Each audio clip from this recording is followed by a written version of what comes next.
Assalamualaikum warahmatullahi wabarakatuh.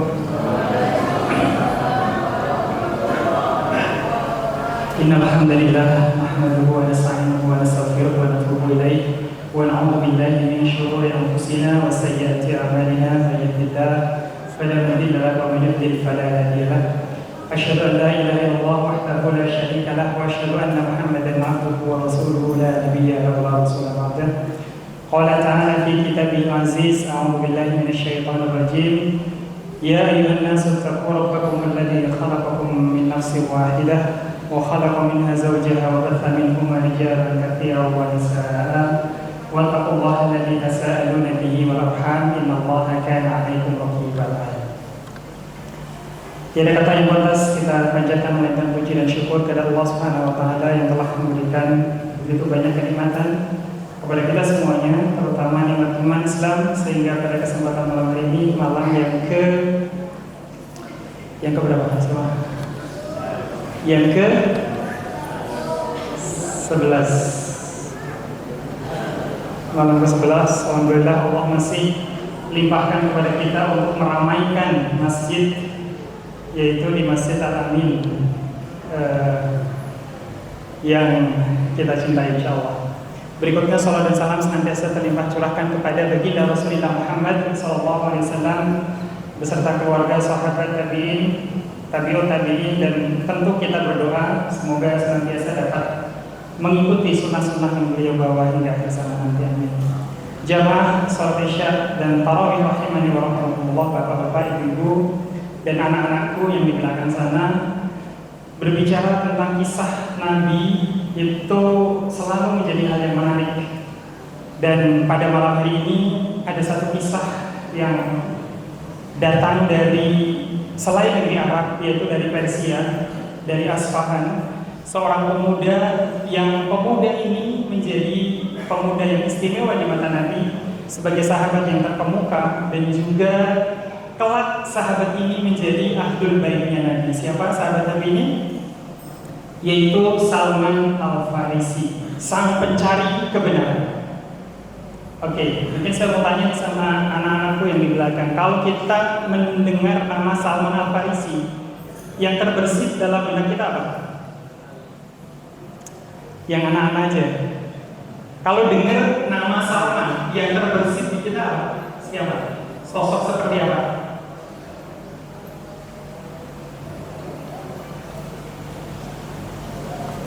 Berarti ini gagal ya, nggak dapat ya.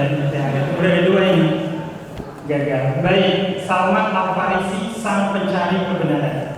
Ya, ini ada dua yang disiapkan kalau ada yang menjawab pertanyaan. Baik, jamaah rahimahumullah, Salman Al-Farisi bukan orang Arab, dia dari Asfahan, dari Persia.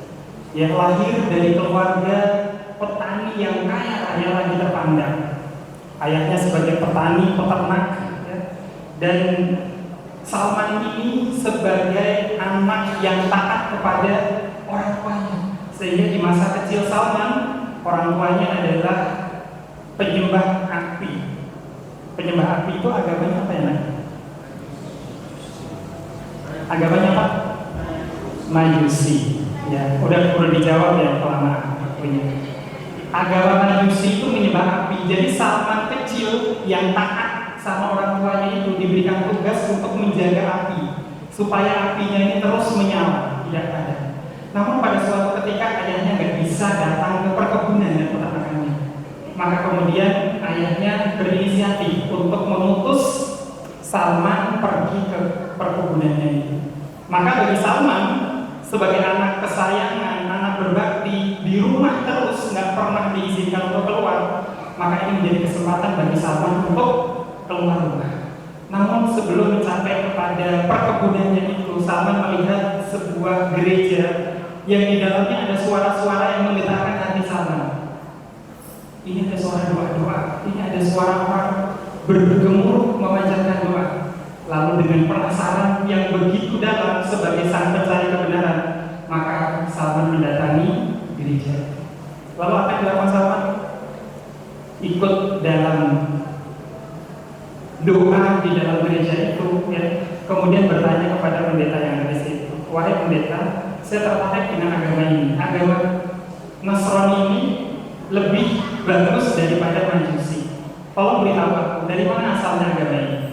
Maka sang pendeta menjawab bahwa agama ini berasal dari negeri Syam. Kemudian dengan pengetahuan yang besar, maka Salman berkeinginan untuk menuju Syam sebagai asal dari agama yang diketahui itu. Kemudian tanpa sadar hari itu telah larut dan Salman pulang terlambat. Kira-kira kalau pulang terlambat, apa yang dilakukan oleh ayahnya? Diinterogasi. Jadi Salman kenapa datang terlambat? Maka kemudian Salman bercerita tentang kejadiannya hari itu, ya, dan dia nggak jadi pergi ke kebun karena sudah tertarik dengan agama baru yang baru diketahui oleh Salman. Kemudian ayahnya menginterogasinya hingga ada satu titik yang ayahnya marah ketika Salman mengatakan bahwa agama ayahku penyembah api ini, ya, tidak lebih baik daripada agama yang baru aku temui. Lalu dengan kemarahannya Salman pun akhirnya dipenjara di dalam rumah. Namun sebagai anak kesayangan jamaah sekalian, tentu ayahnya gak tega terus-terusan memenjarakan Salman, dikurung, diikat. Kemudian satu ketika Salman dibebaskan, dan bagi Salman yang masih punya keingintahuan besar tentang kebenaran agama, maka kesempatan bagi dia untuk pergi kemana? Ke Syam. Maka kemudian dia bersama kafilah pergi ke Syam. Kemudian di Syam ternyata dia dikecewakan dengan pendeta yang ada di sana. Dari Syam kemudian pergi ke Mosul, ya, di Irak. Kemudian pergi ke Nisibin, hingga akhirnya dia pergi yang terakhir itu ke Amirah atau Amir. Namun ternyata di keberhentian yang terakhir itu, di perjalanan yang begitu panjang, dia dijadikan atau dijual kepada saudagar Yahudi dan dijadikan sebagai budak dari keluarga yang kaya raya, terpandang, kemudian untuk mencari kebenaran sampai dia menjadi seorang budak. Namun di situ dia mendapati guru, dan guru ini berpesan kepada Salman yang mencari kebenaran itu bahwa Salman akan ada seorang laki-laki yang datang membawa kebenaran yang memiliki 3 ciri. Ciri yang pertama, laki-laki itu tidak akan mau menerima sedekah. Ciri yang kedua, laki-laki itu mau menerima hadiah.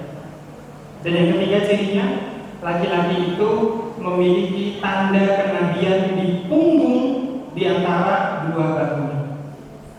Maka kembali dengan keinginan besar Salman untuk mencari kebenaran, maka dia kemudian sebagai budak terus membantu tuannya hingga suatu ketika mendengar kabar bahwa Rasulullah ada di Kuba, di dekat, ya,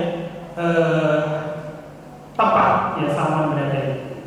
Kemudian dengan perasaan yang gembira, Salman ingin menguji, ingin mengetes apakah benar orang yang datang itu Rasulullah itu seperti yang digambarkan oleh gurunya, ya, memiliki 3 ciri itu. Maka kemudian sebagai budak dia menyiapkan makanan, dan kemudian datang ke Kuba. Lalu apa yang terjadi? Ketemu dengan Nabi dan berkata, wahai, belum memanggil Nabi saat itu karena dia belum meyakini itu sebagai Nabi. Saya melihat engkau orang baik, karena itu saya memiliki makanan. Ini saya sedekahkan kepada engkau. Padahal cirinya tadi Nabi tidak menerima sedekah. Kemudian Nabi membawa sedekah yang diberikan oleh Salman itu diberikan kepada sahabat-sahabatnya. Salman terus mendengar dengan perasaan yang campur aduk, dan ternyata Nabi tidak memakan sedikit pun dari sedekah yang diberikan itu. Kemudian Salman dengan rasa gembira, dengan penuh kesenangan, hadhil wahidah, kata Salman, ini adalah bukti pertama bahwa orang ini yang saya cari selama ini. Kemudian dia pulang dengan gembira. Setelah itu dia ingin membuktikan yang kedua, bahwa orang ini mau menerima hadiah, lalu menyiapkan makanan kembali. Tetapi Nabi tidak lagi di Kuba, tapi sudah sampai ke Madinah. Maka kemudian setelah menyiapkan makanan, Salman membawa makanan itu dan dua ciri yang kedua. Ketika bertemu Nabi, Assalamualaikum, Waalaikumsalam. Kemudian diberikan, saya memiliki hadiah untuk engkau, silakan diterima. Kira-kira Nabi menerima atau tidak? Nabi menerima hadiah itu dan Nabi makan makanan yang diberikan oleh Salman. Seketika itu gembira, rasa gembira muncul kembali, sehingga dua ciri sudah terbukti. Tadi yang pertama tidak menerima sedekah sudah terbukti, yang kedua menerima hadiah terbukti. Gembira, Salman gembira, ini yang saya cari selama ini. Kemudian Salman berpikir, sebagai pemuda yang cerdas, dia ingin membuktikan apa yang ketiga. Ada tanda kenabian di antara dua bahu di punggung atau di antara kedua bahu. Kira-kira gimana? Jamaah sekalian, jawab gimana? Mungkin kalau Salman itu tukang urut gitu ya, tukang buka, tinggal dibuka ya. Betul kan? TK ada di sini TK. Lalu dia berpikir hingga akhirnya mendapatkan kabar bahwa Nabi sedang ke Baqi untuk mengantarkan pemakaman sahabatnya. Disitulah kemudian Salman merasa ini kesempatan saya untuk membuktikan ciri yang ketiga, yaitu terdapat tanda kenabian. Lalu berangkatlah Salman ke Baqi dan menemui Rasulullah. Setelah bersalaman dengan Nabi, kemudian dia berbalik di belakang Nabi untuk melihat tanda kenabian. Mungkin ketika pemakaman Nabi tersingkap ya, atau terbuka, jadi bisa lihat. Namun Salman bolak-balik melihat punggung Nabi, tidak nampak. Melihat lagi nggak terlihat tanda itu. Nah, Nabi akhirnya curiga, ini orang ngapain nih? Dari tadi bolak-balik melihat punggung saya. Akhirnya Nabi tahu apa yang diinginkan oleh Salman. Kemudian seketika itu Nabi membuka bajunya, dan apa yang terjadi? Dengan perasaan yang haru bahagia, Salman langsung memeluk Nabi dengan pelukan yang erat dan air mata yang menetes di punggung Rasulullah SAW. Itu bagian yang paling epik sebenarnya.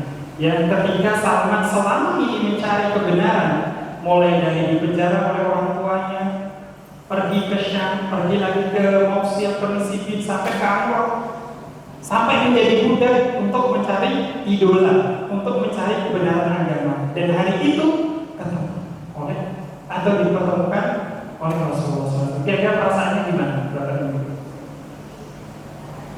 Gembira luar biasa. Dia menangis, meneteskan air matanya, dan kita mengumis.